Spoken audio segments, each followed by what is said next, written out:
again. I thought I would continue with our look at some interesting scripture passages in the Old Testament, focusing today on 2 Samuel and 1 Kings. And you might ask, why do we need to study the Old Testament? Well, I enjoyed this quote by Reverend W.W. Duncan, who said, "The New Testament is a continuation of the same divine story, or if you prefer, part two." So New Testament is just part two. And one of the early Christian writers, Ignatius, in his Epistle of Ignatius to the Philadelphians, chapter 8, says, "If I do not find it in the Old Testament, I do not believe it in the gospel." A very concise way of putting it. So let's take a look at some interesting passages, and we'll be looking at, again, some of the footnotes in the Farrar Fenton Bible, the Holy Bible of Modern English by Farrar Merrimack Fenton, who passed away over a century ago in 1911 and worked for 50 years on his Bible translation from 1850 till it was published complete in 1906. And since the age of 7, he never read the Bible in anything other than the original languages. So he was quite a brilliant biblical scholar. And he summarized his objective by saying, "My main object has been a reproduction of the books of the prophets in the form and exact sense of their writings. Therefore, I have not attempted to lessen the incisive force of their language when denouncing sin and vice, wickedness and crime, whether committed by individuals or nations.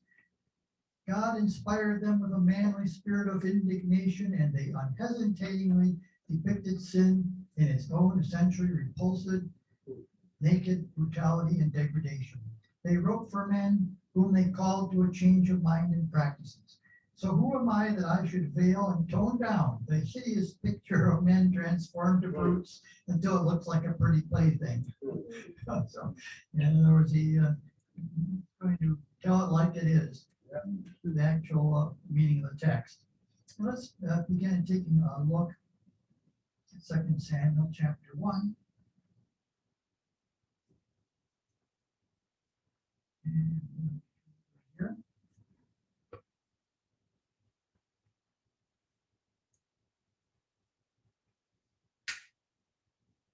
2 Samuel chapter 1, verses 17 and 18. It says, "David also chanted this elegy over Saul and his son Jonathan, after their deaths, and ordered the tribe of Judah to be taught archery, as it is recorded in the history of the heroes." Well, that's an interesting, I bet you never heard of the history of the heroes. And depending on what Bible version you have, you could be reading a whole lot of different definitions. For example, the King James says the book of Jasher. The French version says Livre de Jasher. That's the book of Jasher. It's translated the Book of the Righteous by Miles Coverdale, 1535, and the Bishop's Bible, 1568. And also the Spanish Libro del Derecho, translated in English, Book of the Righteous. It's called the Book of the Just in the Easy Read version, and the Book of the Upright in all three of the literal translations of the Bible, Concordant, Young's Literal, and Rotherham. Rather interesting how they all translate this differently, but apparently it is the Book of Jasher. The problem is there's two books of Jasher that you could buy, and you have to make sure you get the one that scholars believe is the right one and not the forgery. So won't get off of that subject. So let's take a look over at 2 Samuel chapter 5 about David marrying slave wives. Now we often hear about Solomon marrying foreign women who led him into sin in worshiping their foreign gods. But David also married foreigners with other gods too. And we read in 2 Samuel 5 and verse 13, David also married slave wives and wives from Jerusalem after he came from Hebron, and they also bore David's sons and daughters. And one of his wives that he married was actually an Ammonite princess. And their child grew up to become King Solomon. Then we turn over to chapter 7. We're told that Israel would have new lands, new home and new lands. Chapter 7 and verse 10.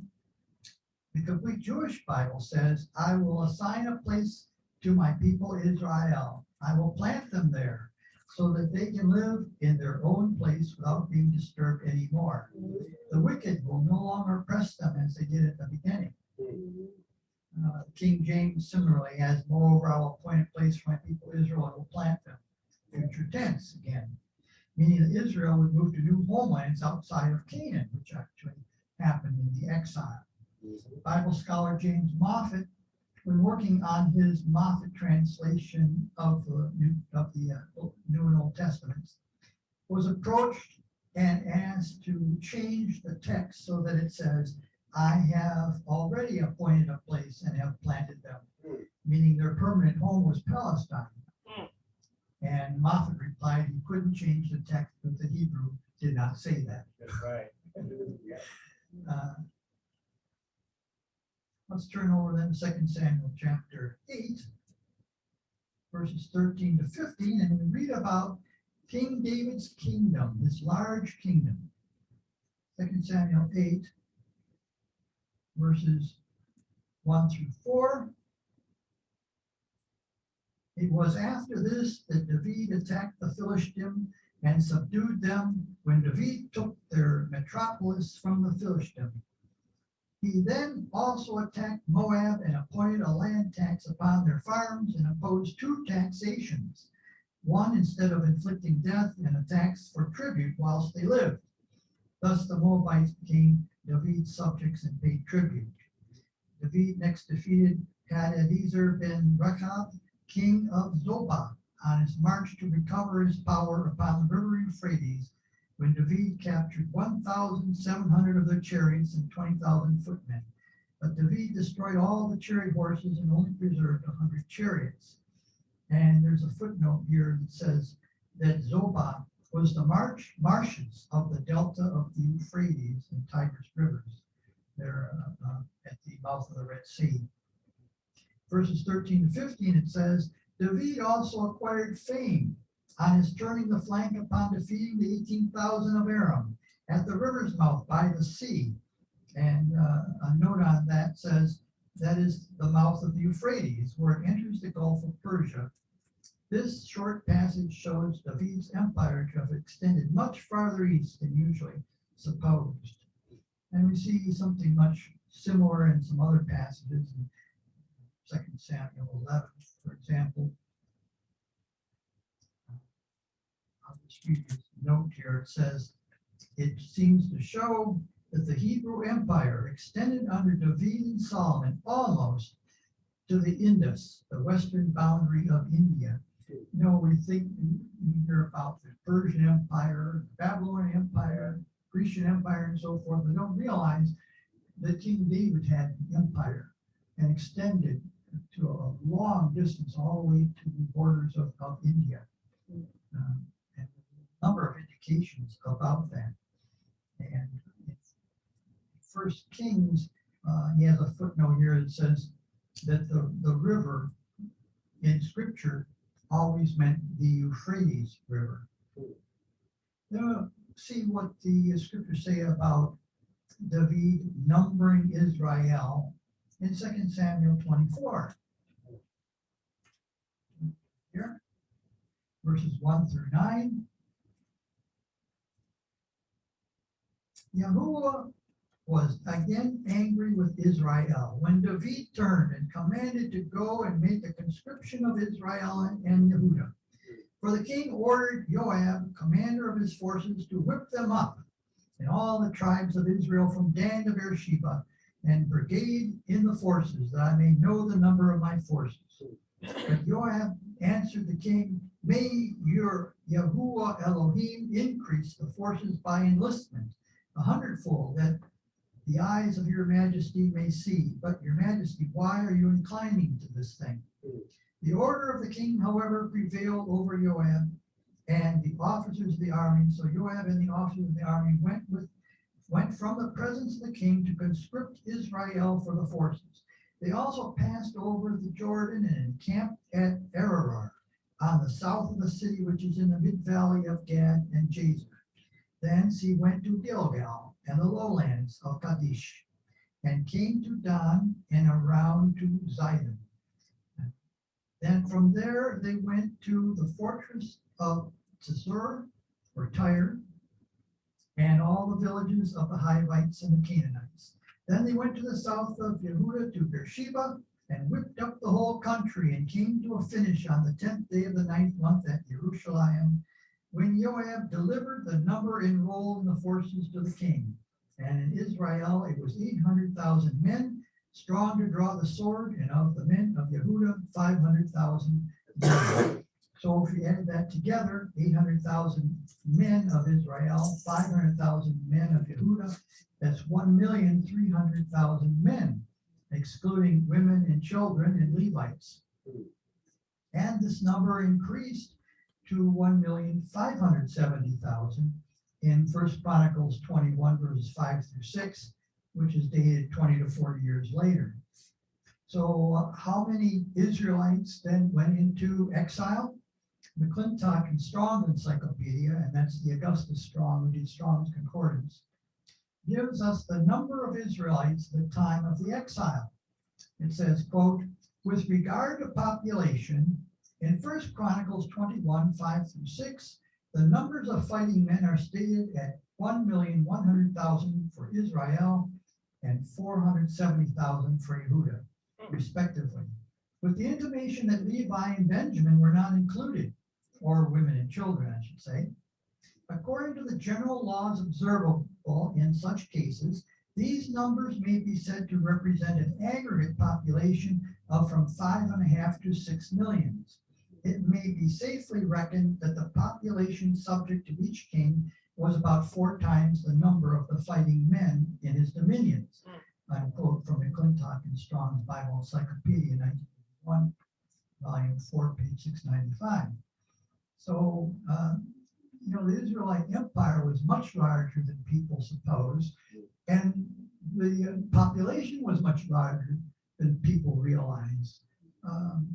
In that day and time, a nation of 6 million was a good-sized nation. Yeah. We're talking, almost prehistory here. A very large nation. So out of approximately 6 million people, how many returned from exile to Canaan?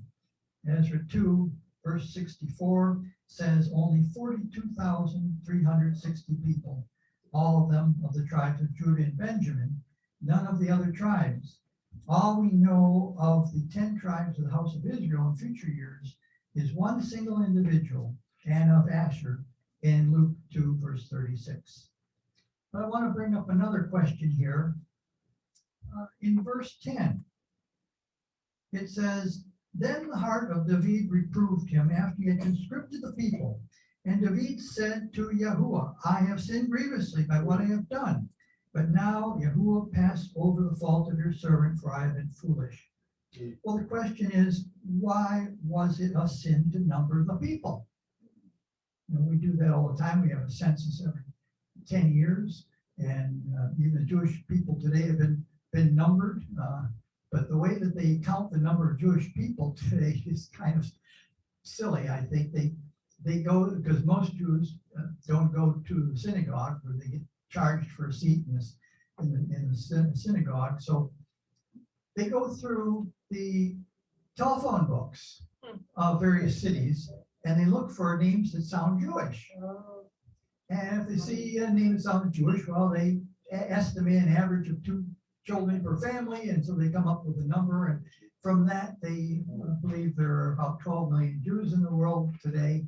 but they also say that the population is dropping, and within 50 years, there'll be only about 5 to 6 million Jews in the world today, most of them Orthodox, because the non-Orthodox are falling away from Judaism completely. So you have a case where one of my daughter's longtime school girlfriends, Laura Levin, lives near on the next block. Her family is Lutheran. And so I'm sure to be included in the Jewish population. Her mother works as a secretary at the Lutheran Church. They're definitely not Jewish. So at any rate, you have, I didn't figure out what are the less than 1% of the Jewish people returned, and the rest were scattered throughout the world. But then again, back to the question, why was it a sin to number the people? Well, Kyle Andelish commentary says, the sin consisted chiefly in the self-exaltation which had led to this step. In other words, King David was kind of wanted something to brag about. Look at what a big country I rule and how many people I rule over. And most of the commentaries also give pretty much the same answer. However, the pulpit commentary has a radically different answer. And they say on verse 1, and again the anger of Jehovah was kindled against Israel. It is probable that this chapter once stood in intimate connection with 2 Samuel 21, verses 1 through 22, and that the famine therein described was followed by a pestilence, of which the blame largely rested on David, though the sin punished by it was fully shared by all the people. And there's a principle here in this, that the nation, the people itself, are punished for the sins of their rulers. And you should take that into consideration, especially when you go vote. If you vote for someone who, like King Ahab and his wife Jezebel, support abortion and homosexuality, which the Bible calls sodomy, lesbianism, transvestism, shared bathrooms, male and female sharing the bathrooms, which what the Democrats are pushing in the schools. The California Democrats seem to be leading the way in the immorality, and some of the California Democrats are now campaigning to legalize pederasty, which is sex with little children, and polygamy. So, they're morally worse than Ahab and Jezebel. And we as a nation, as individuals, will all be part of the punishment for what's happening in this nation. So it is very important that we witness to others about Torah truths, about true morality, and that we remember this when we elect our representatives, when we go to the polls. Let's turn now to 1 Kings. Oh, let me, just to clear up what I was saying there. I think I missed commenting on this in the pulpit commentary. What the pulpit commentary was saying was that there was a famine in chapter 21 of 2 Samuel, caused in part by King David's policies, and they think that possibly the sin was related to that, according to the pulpit commentary. But all the others assign David's sin to being kind of a braggart about look how many people I rule over. All right, now let's go to 1 Kings chapter 7 and verse 13.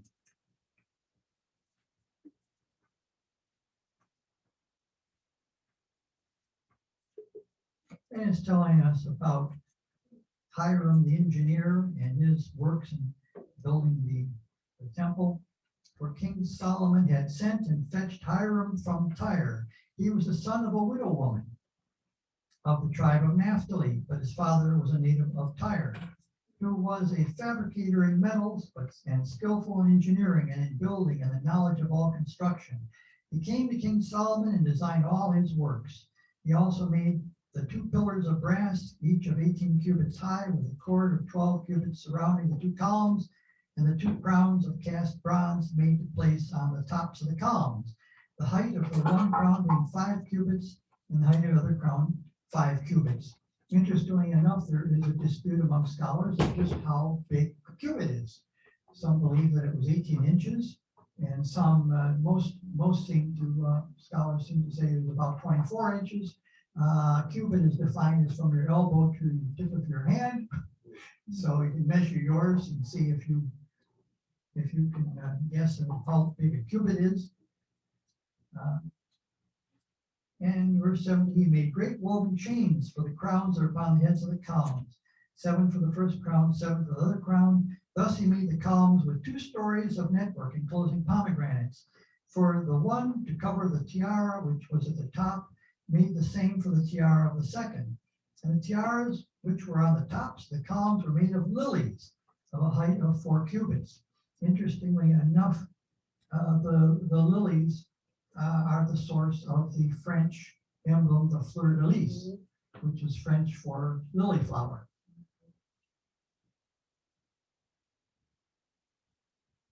There were also 200 pomegranates in rows over the crowns of the 2. Then he set the columns of the court of the temple and placed one column on the right side and named it Firmness. The King James says Joshin, but Farfan translated firmness as meaning the meaning of the Hebrew. Next, he raised the other column on the left hand and named it Speed, which is a translation of the Hebrew for Boaz, which appears in the King James. Last, over the top of the column, he placed the lilies and completed his work on the columns. So, okay. Interesting here about it in chapter 7, in verse 23 and 24, it says, he also cast an artificial sea, 10 cubits from brim to brim, circular in form and 5 cubits high, with a beading of 30 cubits circling around it with mushrooms under the brim circling around it. And I was really taken aback when I came across that. Mushrooms? Are mushrooms a biblical correct thing, since they're made of fungus? And I want to get into that dispute. Some people believe that mushrooms are biblically correct to eat. People think they're not. I'm not particularly fond of mushrooms myself. Try not to let that affect my theological understanding. Anyway, where Farfan has mushrooms, it's the Hebrew word piqua, Strong 6497, meaning a semi-globe, an ornament, from an unused root meaning to burst. Now, does that all make it clear as mud? No. And if you look at the various English translations, you'll see that there's a confusion about just what we're talking about here. The English Standard Version, Amplified, and Complete Jewish Bible translated gourds. King James Version translates it knops, K-N-O-P-S, and as does most earlier versions like Tyndale, who translated K-N-O-P-P-E-S. The Rotherham Bible says colocynths. Bible in Basic English says flower buds. And this leads to a question, what's a colocynth? It's defined as a tropical old world climbing plant of the gourd family, which bears a pulpy fruit and has long been cultivated, also called bitter apple, Citrus colocynthus, or the bitter cucumber. Is a type of fruit plant that is native to the Mediterranean basin as well as Asia. It resembles a common watermelon vine, but bears small hard fruits with a bitter pulp. It originally bore the scientific name Colocynthus citrulus, but is now classified as Citrus colocynthus. They just switched the words around for some reason. Drought-induced gene expression was studied in Citrus colocynthus, a drought-tolerant perennial species with deep root system distributed in the African desert. That's according to the Microsoft Bing Online Dictionary. And then the question is about the artificial or the molten sea, which Farfan translates artificial sea. King James has molten sea. Easy to read version says a tank. By the way, it makes it down to bare bones. It's the tank. Cutting out all the frills. Companion Bible says brazen laver. Bible in Basic English says the great metal water vessel. Complete Jewish Bible says cast metal sea. Contemporary English version, a large bowl called the sea. Miles Coverdale, 1535s, called it the molten laver. The French Martin version says mer de font, which means a water fount. Wycliffe in 1394 says a washing vessel for priests. And reading that, you might think, oh, well, the priest must have climbed in and taken a bath in there. It's a washing vessel, but no, that would have polluted the water. So they most certainly did not climb into the molten sea. What they had was on the side of the molten sea were faucets. And the priests would turn the water faucet on and water would pour out over their hands. They would symbolically wash their hands. And there's more symbolism to that because this symbolism of washing your sins away, we also see in New Testament baptism. And that is why the apostles in the New Testament always baptized in rivers, especially the Jordan River. You never hear of them going to somebody's home and being baptized in a bathtub. It was always the symbolism of moving water that was important to them, of washing your sins away downstream. Well, the Bishop's Bible in 1568 does even better. They call it the molten lavatory. Now, I don't think anybody today would refer to it as a lavatory. But that shows us how much English word meanings have changed in half a millennium. The molten lavatory. It definitely meant something different back in 1568. Today you read that and you really wonder what they're doing there in that font. The Spanish Sagradas Escritas, which means sacred scriptures, says mar de fundición, which literally means sea, a foundry, or the foundry sea. A foundry is a mill or forge or steel works. In other words, a large steel object. So this is their interpretation. So you have a lot of different interpretations of this great bowl of water, this tank, this lavatory is called the molten sea. Now let's turn over to chapter 8 and verse 9. And we read, there was no, let me first ask the question before I read this. What was contained inside the Ark of the Covenant? Does anyone know? And are you sure? Well, we read first of all, 1 Kings 8 verse 9, it says, there was nothing in the ark except the 2 tables of stone that Moses placed there in Horeb when Yahuwah contracted with the children of Israel when he brought them up from the land of the Egyptians.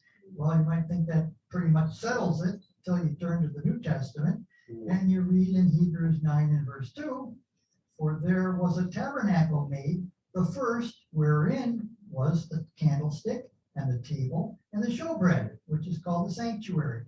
And after the second veil, the tabernacle, which is called the holiest of all, which had the golden censer and the ark of the covenant overlaid round about with gold, wherein was the golden pot that had manna, and Aaron's rod that budded, and the tables of the covenant. So what's the answer here? Did it have one thing in it, or did it have 3 things in it? Well, Lutheran theologian John Peter Lang, in his commentary on Hebrews 9 verse 4, says, the same idea that the pot of manna and the rod of Aaron were kept in the Ark of the Covenant itself is found with later writers who appeal to the authority of tradition. In the sojourn of the ark among the Philistines, these objects, fraught indeed with religious significance, yet not belonging to the rites of worship, might have disappeared, since we are told in 1 Kings 8:9 that on the removal of the ark into the temple of Solomon, it contained nothing but the 2 tables of the law, unquote. So in other words, what they are supposing here is that the Ark of the Covenant originally had 3 things in it, and when the Philistines stole it and took it to their land, they didn't give it all back. Anyway, that's the best guess that the theologians can give us, why there were 3 at one time, and then 1 here at the time it went to Solomon's temple, which was much later. Of course, Solomon's temple was built around 950 BC, much later.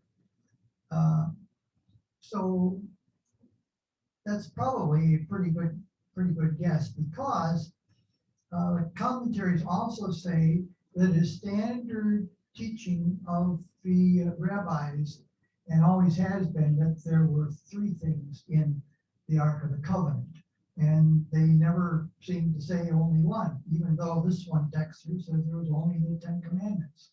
So it's standard Jewish teaching that there are all 3 things, and the Apostle Paul, having been raised and trained at the feet of Gamaliel, the great Jewish scholar of the day, it was saying the same thing.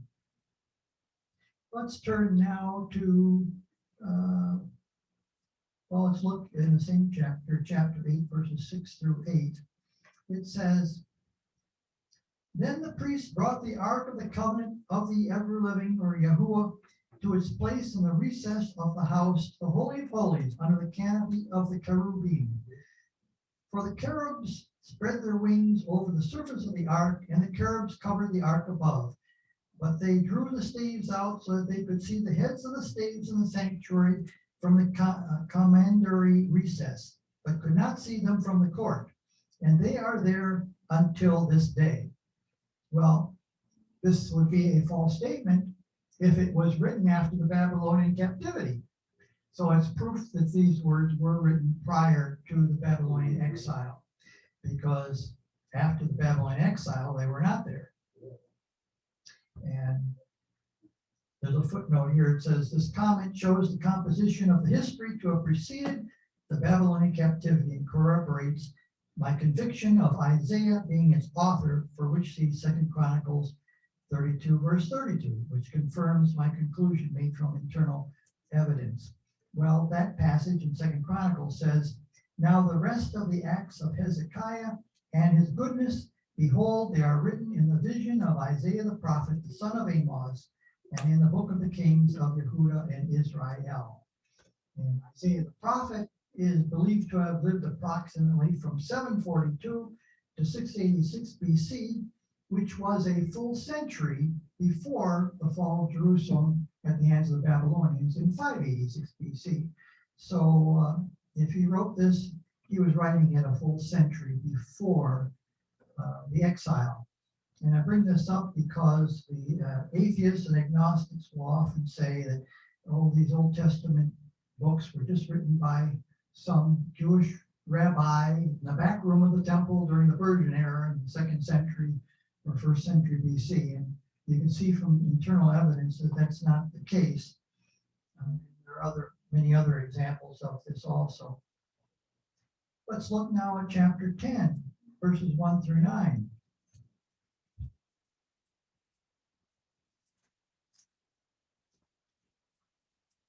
This is a visit of the Queen of Sheba. When the Queen of Sheba heard the report of Solomon's lordly fame, she came to try him with difficult problems, and arrived at Jerusalem with a very great troop, bringing perfumes, a large amount of gold, and precious stones, and went to Solomon and conversed with him about all that was in her heart. There was nothing she proposed to the king that he did not explain to her. When the Queen of Sheba perceived all the sciences of Solomon, and the house which he had built, and his dining room, and the residences of his ministers, and the attendants serving him, and their uniforms, and cupbearers, and offerings which he offered in the house of Yahuwah, there was no more spirit left in her. But she exclaimed to the king, It was a truth that I heard in my country about your affairs and about your wisdom, but I did not trust the statements until I came, and my eyes saw it.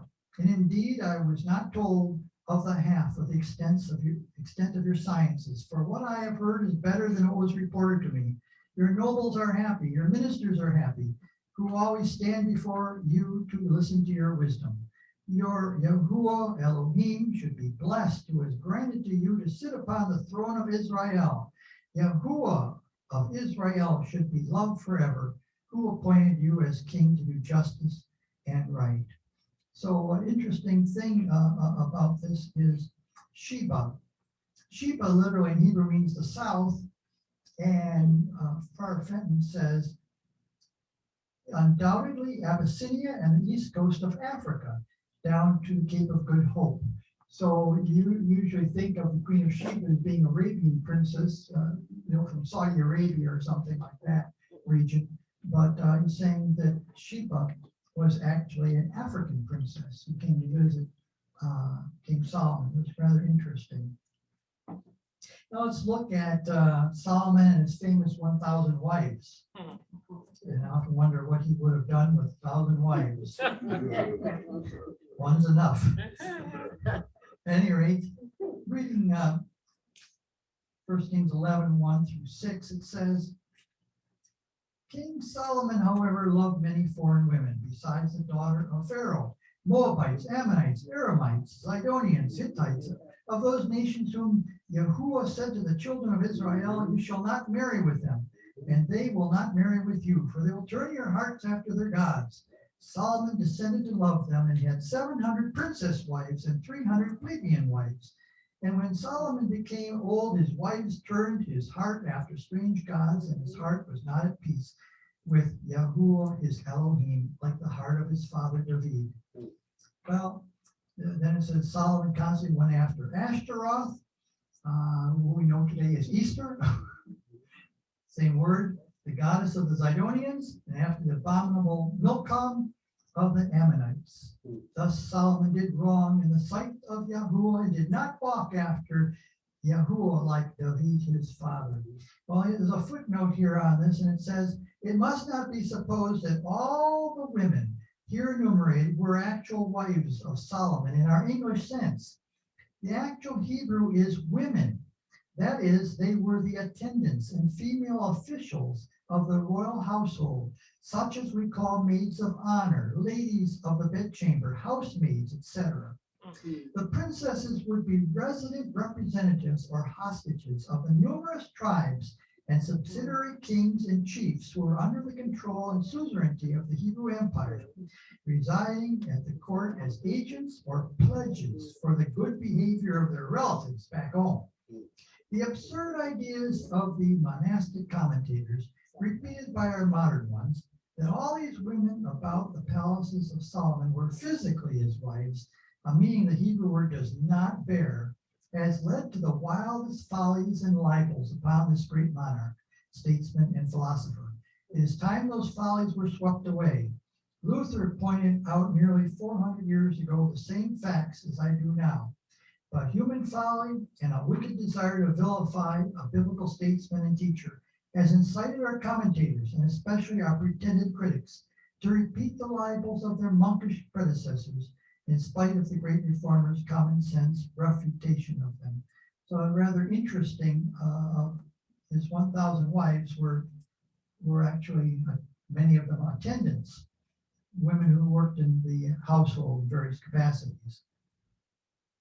Let's turn over to chapter 12, verses 13 and 16.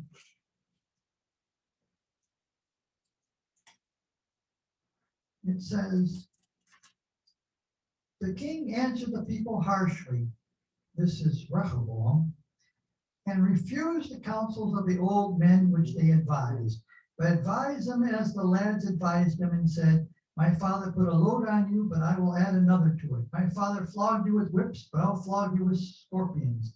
Thus the king did not listen to the people, for Yahuwah caused the people to revolt for the purpose of establishing the word that Yahuwah spoke by the means of Ahiah the Silonite to Jeroboam ben Nebat. So in other words, the division of the kingdom of Israel into 10 tribes and 2 separate nations was all part of Yahuwah's plan and purposes. Verse 16, then all Israel saw that the king would not listen to them. Consequently, the people returned the king's word to say, what is our share in David? For we have no inheritance from the son of Jesse. To your tents, O Israel, look to your own house, David. Interesting statement there. We have no inheritance in Judah. Why did they have no inheritance in Judah? Because the 2 houses of Israel had separate prophecies and promises, separate fulfillments, separate inheritances. And we can see that the two houses were separate, going all the way back to Genesis 38:1, when Judah left his family and went south and intermarried with the Canaanites and other peoples there. Continued on at the time of Moses and the Exodus. They were listed as separate houses in Psalms 114, verses 1 and 2, and all the way to the end of the age, Revelation 7. They're still separate people, separate tribes. So let's go on now to chapter 14 and verse 14 through 16, and it says, and Yahuwah will raise up for himself a king over Israel who will destroy the house of Jeroboam from this day. But what? Even now? Yes. Yahuwah strikes Israel as a reed is shaken by the waters, and will pull Israel up from its beautiful country, which he gave to their fathers, and scatter them beyond the river, because they have made shrines to insult the ever-living Yahuwah. And he will make fugitives of Israel for the sin of Jeroboam that he sinned, and which he induced all Israel to sin. So interesting here, it's referring to the land of Canaan as being a beautiful country. It was a land of milk and honey, the Bible describes it. But then after they sinned, and the people were exiled out of the land, Yahuwah changed all that, cut the water, rainfall, and it turned into desert. And it's only been with the help of billions of dollars of U.S. money they've been able to reestablish agriculture and so forth there. There was an article in National Geographic back around 1980, 81, something like that, and it was told how some areas there in Palestine are so dry that they take an acre of land and with all their earthmoving equipment, scoop it out so that it's all down to a low point in the middle, so that all the rain that falls rolls down to the middle there, and they plant one tree. And it takes a whole acre of water to water one tree. So that's really changed because of Yah's curse on the land due to their sin.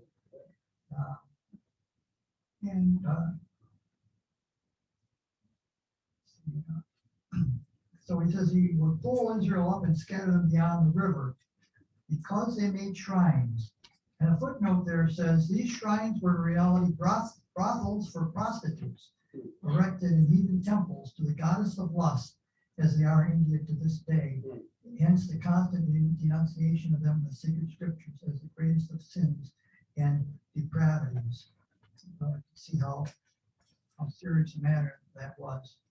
And then there's another issue here, because it says he pulled Israel up out of the land. There are some writers, theologians, that talk about the myth of the empty land, claiming that there was no exile and nobody went anywhere. But 2 Kings 17:18 says, so Yahuwah became very angry with Israel and removed them from his sight. There were no Israelites left except the tribe of Judah. 2 Kings 17:23 says Elohim ruled Israel from its land to Asher to this day.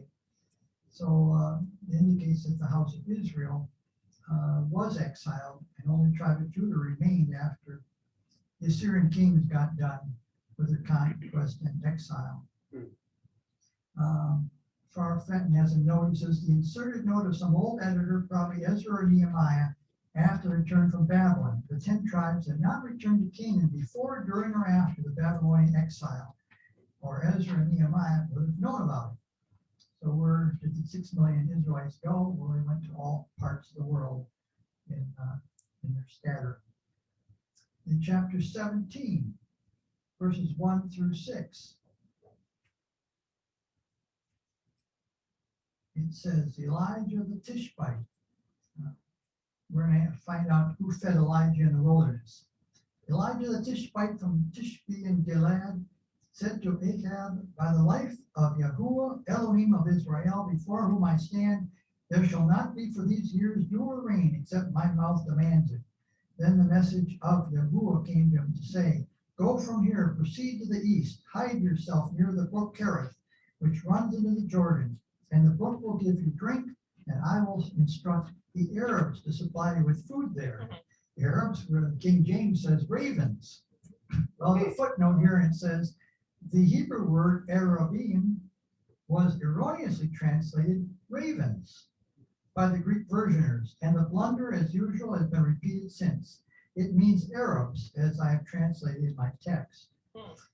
So it first says in verse 5, so we went and did as the ever-living Yahuwah said, and settled near the brook Kerith, which runs into the Jordan, and the Arabs brought him bread and meat in the morning and bread and meat in the evening, but he drank from the brook. So quite a different translation there, but it would make sense. Why would he have to depend on birds to bring him his food? They can't carry very much. You'd have to eat awful light.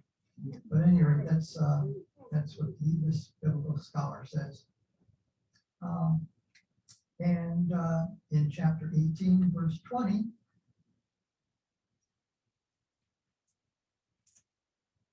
through 22,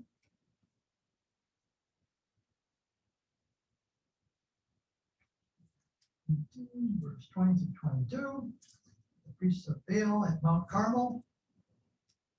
Ahab in consequence sent to all Israel and collected the preachers upon Mount Carmel, where Elijah came to the people and asked, for how long will you halt between two opinions? Well, that's the King James. For our Fenton translates it, how long will you swing between two parties? If Yahuwah is Elohim, follow him. But if Baal, follow him. But the people did not answer a word.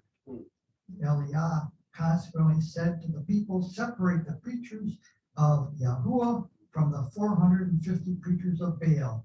And then moving on, bouncing down here to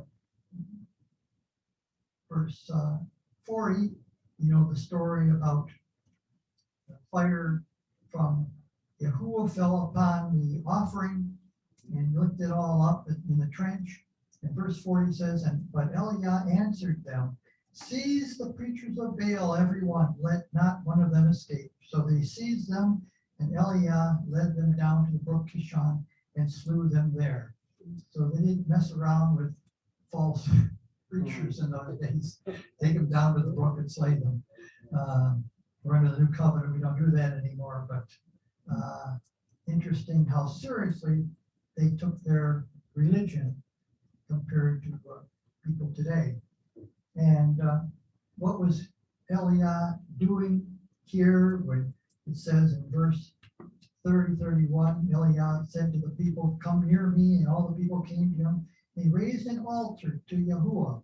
Next, Eliah took 12 stones for the number of the tribes of the sons of Jacob, to whom came the message of Yahuwah, saying, your name shall be Israel, and built with those stones an altar to the name of Yahuwah. And so what he was effectively doing there symbolically was building the kingdom of Elohim. He was building the kingdom of Elohim with the 12 stones. So we'll close with that. Fill your head with enough information here, I think, for one day. And questions. That closes out the look at First Kings, book of First Kings. Thank you for listening.